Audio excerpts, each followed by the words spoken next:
சீமான் போன்றவர்கள்லாம் என்ன சொல்லுவாங்கன்னா, தீபாவளி தமிழர் பண்டிகை, அது மாயோனோட சிறப்பை நாங்கள் கொண்டாடுறோம், அது இவங்களுக்கு பிடிக்காது. ஐயோ, உனக்கு பிடிக்காதுன்னு நீ சொல்கிற அந்த தெலுங்காரன் பண்டிகை அதையாவது தெரிஞ்சுக்கிங்க. முதல்ல தமிழ் தேசியம் பேசக்கூடியவர்கள் என்ன சொல்கிறாங்க, இது மாயோன் பண்டிகை, எங்களோட அடையாளத்தை மறைக்க பார்க்குறாங்க, நசுக்க பார்க்குறாங்க அப்படிம்பாங்க.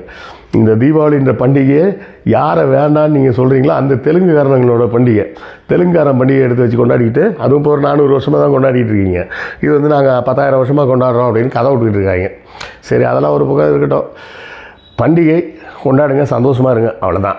ஆனால் அது பின்னாடி இருக்கக்கூடிய வரலாறு என்னன்னே தெரியாமல் அது நம் நாட்டின் புனிதம், நம்ம பரம்பரையோட புனிதம் அப்படின்லாம் தப்பாக நினச்சிக்கிட்டு கொண்டாடாதீங்க, அவ்வளோதான் நான் சொல்லுவேன்.